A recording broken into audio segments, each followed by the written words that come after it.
Libmanan. Ito na yung tulay. Wow! Malapit na. 8 minutes guys. May adventure pala dito guys. Medyo madulas. Oop.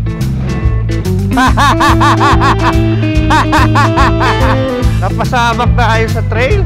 Ano ba itong pinasok ko?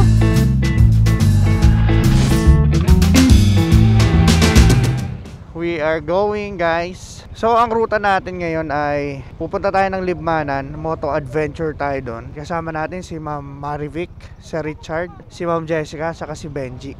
Baka si Boss Norman habol na lang sa amin. So ito yung motor ni si Boss Richard. Tignan nyo yung adventure. Ito yung Dominar na adventure type.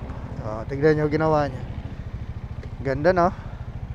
May mga side pannier pa yan. Di niya lang nilagay ngayon. Again, good morning mga papi. So this is Daddy Moto. And ganito ginagawa namin kapag magra-ride kami. Kunwari may nag-alok, punta tayo Libmanan, swimming tayo doon. Ang gagawin ko, maghahanap na ako ng mga magagandang pupuntahan sa Libmanan, di ba? Para naman pagpunta namin ng lugar na yon, mapunta na namin lahat before kami pupunta talaga doon sa pinaka-original na plano na pupunta namin. Para hindi naman tayo mabitin, hindi sayang sa gasolina, hindi sayang sa oras, di ba? Para efficient. Nakakapag-vlog ako, nakapapakita ko sa inyo ang ganda ng Bicolandia, ng mga lugar-lugar dito sa Bicol, di ba? Libmanan. Ito na yung tulay. Wow! Ano to? Libmanan proper. Welcome to Barangay Padlos. So kung may bala kayong pumunta dito tapos nakasasakyan kayo, kaya naman. Motor, sasakyan, kahit malaking sasakyan, kasya naman dito. Mautak din tong barangay na to, no? Isipan mo na isip nilang gawin yan, di ba? Kasi income generating yan, may entrance fee yan, di ba? Tapos pwede kayo magtinda dyan. Tapos dinarayo ng mga katulad naming mga mahihilig sa adventure, pinupuntahan siya, dinadayo, di ba? Nagkakaroon kayo ng turismo. Yan yung mga bagay na magandang i-take advantage ng mga barangay-barangay. Kapag meron kayong mga ganito, make sure na magamit nyo sa tama, di ba? Taas? Taas? Kaya? Long ko. May adventure pala dito, guys. Medyo madulas, pero kaya naman. Morning po.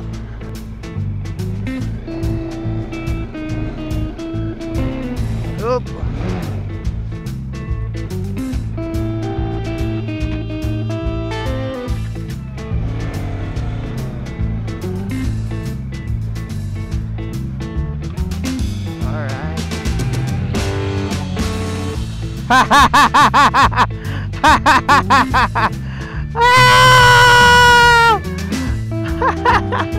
Merong konting trail dito guys. Kaya naman. Napasabak na kayo sa trail.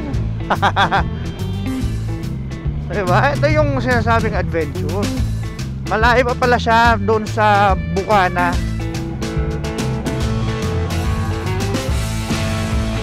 Ito medyo to. Dito ka medyo mahihirapan sila abot dito.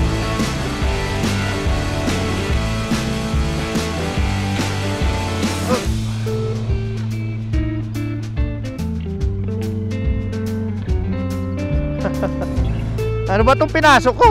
Tayo na. Adventure nga, diba? Up. Up ya. Up. Up. Alright.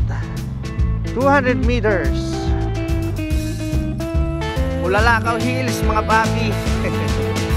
Tingnan natin yung mga kasamaan ko. Ayan na si Richard. Ayan na.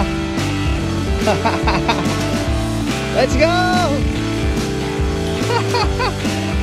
Let's go!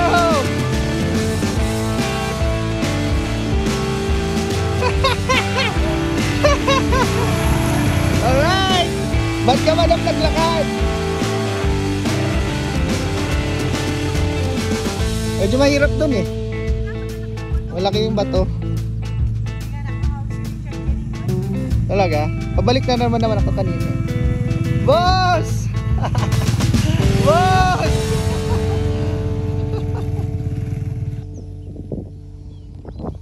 Guys, akyat tayo. Dito tayo sa Bulalakaw Hills mga papi, Libmanan, Camarines Sur. Yan o, kaya tayo dito. Tignan nyo yung view. Paakyat. Tapos may 3 cross sa taas. Nice.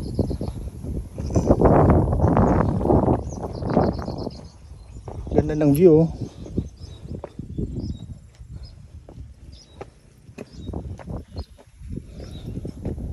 Malayo-layo akyatan na naman. Paakyat na naman. Sa taas.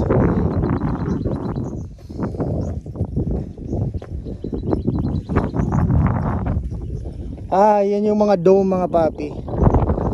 Yung dome na yan, sabi ni kuya, ang laman daw niyan mga santo. Pwede ka pa pumunta doon. Ayan o. Iba't ibang santo daw laman yan. Kada isang dome, isang santo. Tapos may cross pa doon o. Nakakapagod.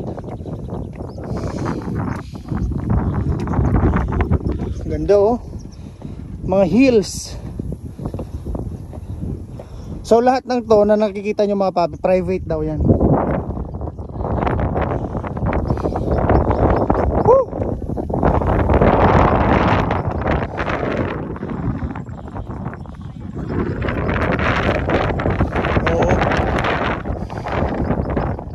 Oo. Yan o. Kakapagod. Ganda ng view dito.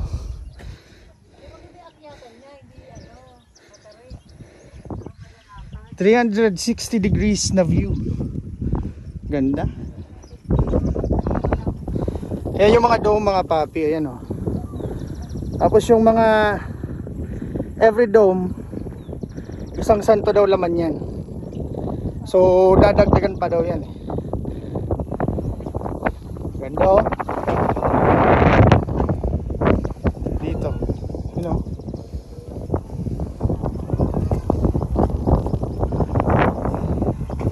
Ganda guys. Wait. Ano? 360 degrees na view. Wait. Tapos ito pa baba. Ayan o.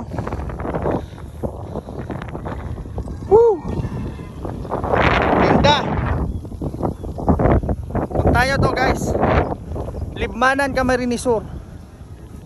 Let's go.